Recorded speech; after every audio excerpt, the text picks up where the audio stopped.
नमस्कार भक्तजनों, गोलोक खंड के 5वें अध्याय के साथ पुनः आपके समक्ष उपस्थित हूँ। और 5वें अध्याय में भी श्री कृष्ण भिन्न भिन्न स्थानों एवं विभिन्न भिन्न वर्गों की स्त्रियों के गोपी होने के कारण एवं अवतार व्यवस्था का वर्णन कर रहे हैं। भगवान श्री हरि कहते हैं, वैकुंठ में विराजने वाली रामा देवी के सहचर्या श्वेतदीप की शकिया भगवान अजित के चरणों के आश्रित उधर वैकुंठ में निवास करने वाली देवियां तथा श्री लोकाचल पर्वत पर रहने वाली समुद्र से प्रकटित श्री लक्ष्मी जी की सखियां, ये सभी भगवान कमलापति के वरदान से ब्रज में गोपियां होंगी। पूर्वकृत विविध पुण्यों के प्रभाव से कोई दिव्य, कोई अदिव्य, कोई सत्व रज तम तीनों गुणों से युक्त देवियां ब्रजमंडल में गोपियां होंगी। रुचि के यहाँ पुत्र रूप में अवतीर्ण धूलोपति रुचिर विग्रह भगवान यज्ञ को देखकर देवांगनाएं प्रेम रस में निमग्न हो गई। तदंतर वे देव जी के उपदेश से हिमालय पर्वत पर जाकर परम भक्ति भाव से तपस्या करने लगी। ब्राह्मण वे सब मेरे ब्रज में जाकर गोपियां होंगी। भगवान धन्वंतरी जब इस भूतल पर अंतर ध्यान हुए, उस समय संपूर्ण असौधियों अत्यंत दुख में डूब गईं और भारतवर्ष में अपने को निष्फल मानने लगी। फिर सबने सुंदर स्त्री का वेश धारण करके तपस्या आरंभ की। 4 युग व्यतीत होने पर भगवान श्री हरि उन पर अत्यंत प्रसन्न हुए और बोले, तुम सब वर मांगो। यह सुनकर स्त्रियों ने उस महान वन में जब आंखें खोली, तब उन श्री हरि दर्शन करके वे सब की सब मोहित हो गईं और बोली, आप हमारे पति तुल्य आराध्य देव्य होने की कृपा करें। भगवान श्री हरि बोले, औषधि स्वरूपा स्त्रियों, द्वापर के अंत में तुम सभी लता रूप से वृंदावन में रहोगी और वहाँ रास में तुम्हारा मनोरथ पूर्ण करूँगा। श्री भगवान कहते हैं, ब्राह्मण भक्ति भाव से परिपूर्ण वे बड़भागिनी वरंगनाएं वृंदावन में लता गोपी होंगी। इसी प्रकार जालंधर नगर की स्त्रियां वृंदापति भगवान श्री हरि का दर्शन करके मन ही मन संकल्प करने लगी, वे साक्षात श्री हरि हम सब के स्वामी हों। उस समय उनके लिए आकाशवाणी हुई, तब तुम सब शीघ्र ही रमापति की आराधना करो। फिर वृंदा की ही भांति तुम भी वृंदावन में भगवान की प्रिय गोपी होगी।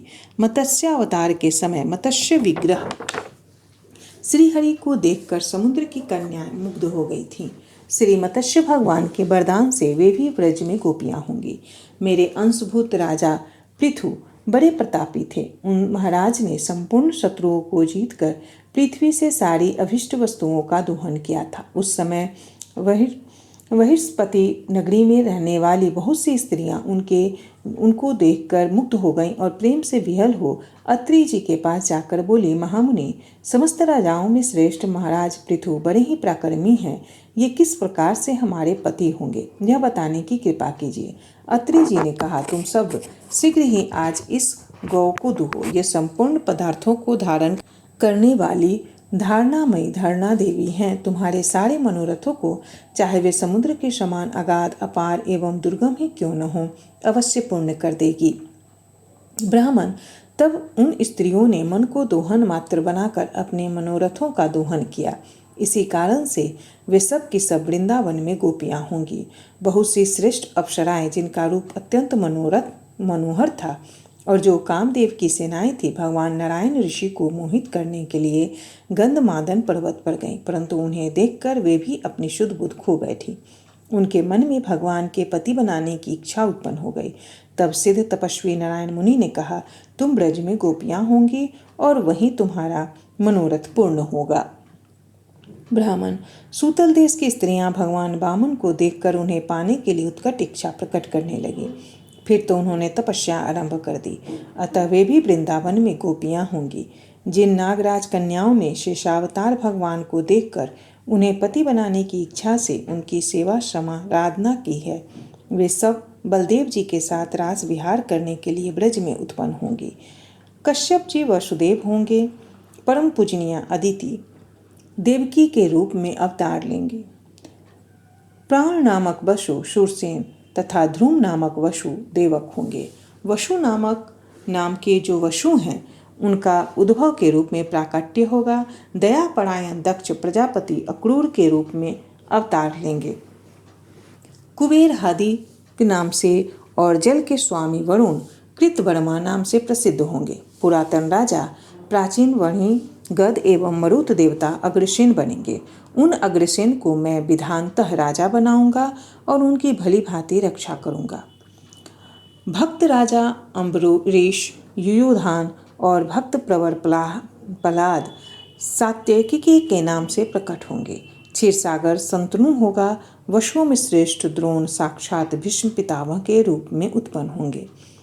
दिवोदास सल के रूप में एवं भग नाम के शूर्य धृष्टराज के रूप में अवतीर्ण होंगे। पूषा नाम से विख्यात देवता पांडु होंगे। सत्पुरुषों में आदर पाने वाले धर्मराज ही राजा युधिष्ठिर के रूप में अवतार लेंगे।